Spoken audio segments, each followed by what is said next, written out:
Hello, and welcome to Family Folktales from the Nashville Public Library. I'm Susan Poulter, a librarian at the Main Library. Today's story is The Three Brothers, a Polish tale found in Andrew Lang's Yellow Fairy Book.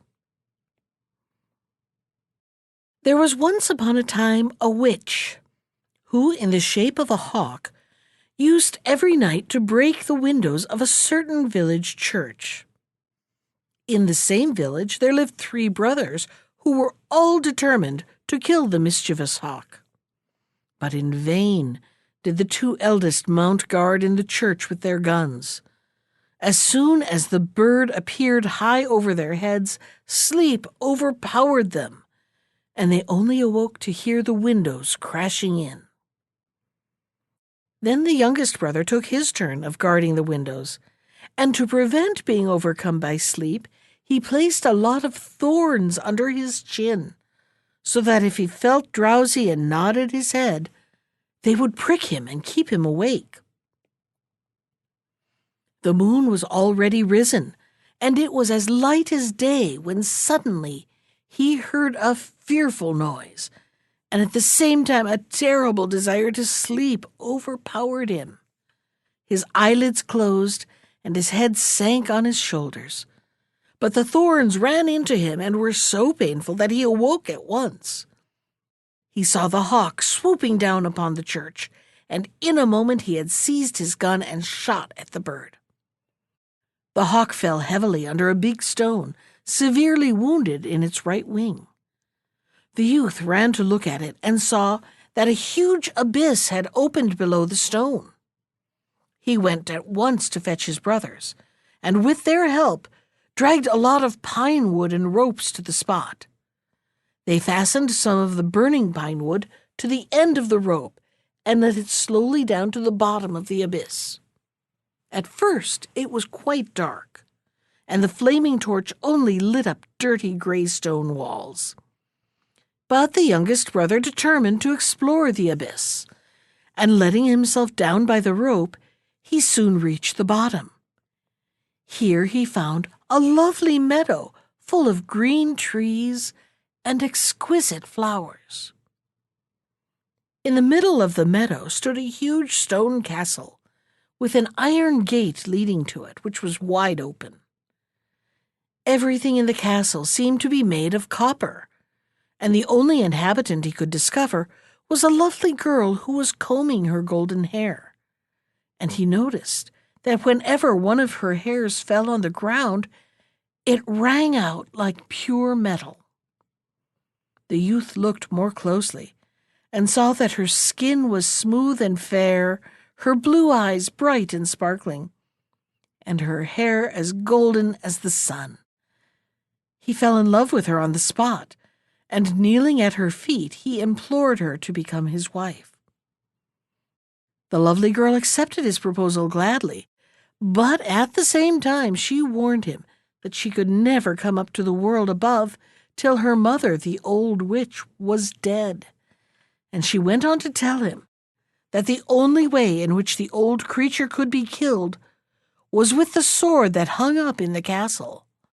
But the sword was so heavy that no one could lift it. Then the youth went into a room in the castle where everything was made of silver, and here he found another beautiful girl, the sister of his bride. She was combing her silver hair, and every hair that fell on the ground rang out like pure metal.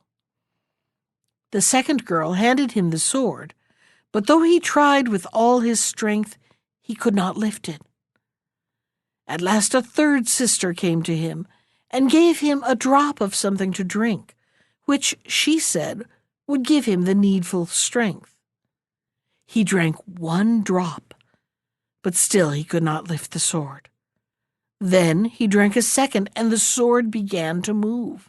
But only after he had drunk a third drop was he able to swing the sword over his head.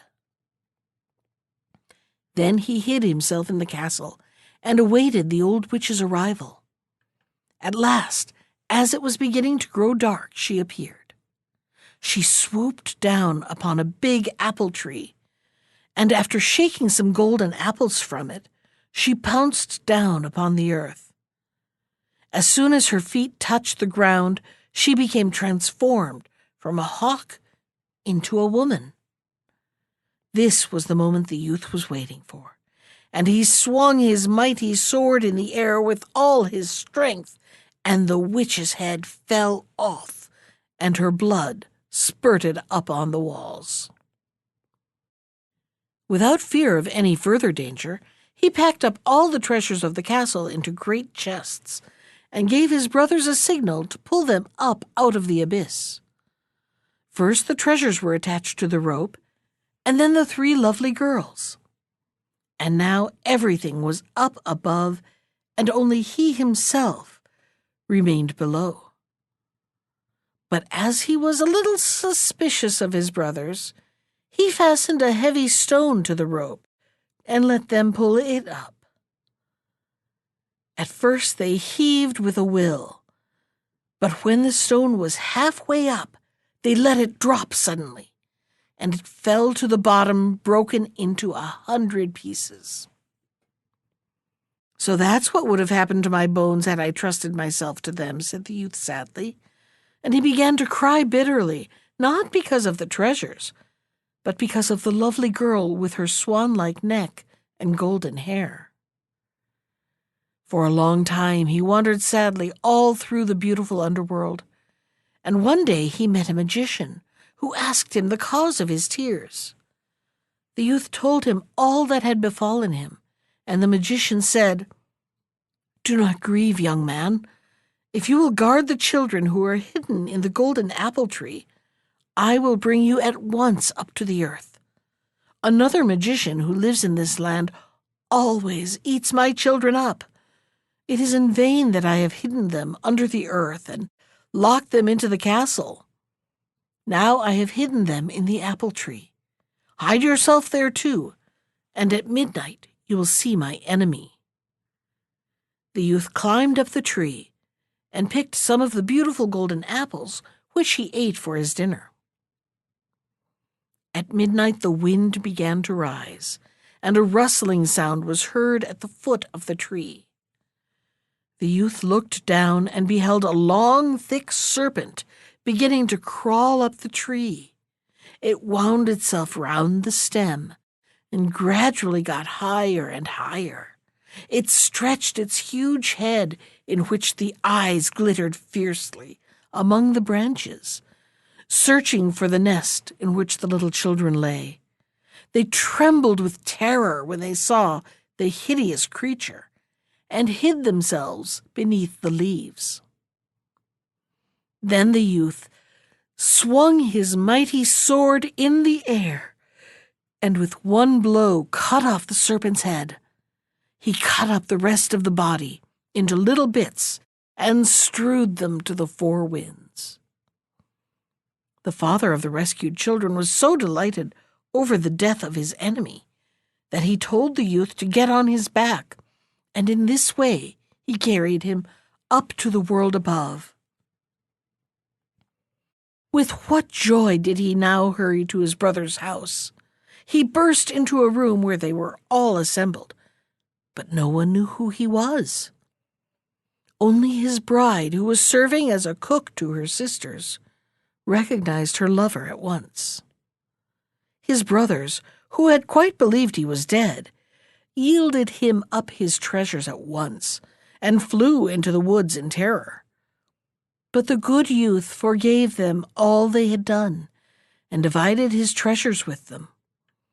Then he built himself a big castle with golden windows, and there he lived happily with his golden-haired wife till the end of their lives. That was The 3 Brothers from Andrew Lang's Yellow Fairy Book. Special thanks to Ginger Sands for our theme music. You can find more of Ginger's music at iTunes or on her website at www.gingersands.com. And if you'd like to comment on today's story, send me an email. I can be reached at susan.poulter That's POULTER at nashville.gov.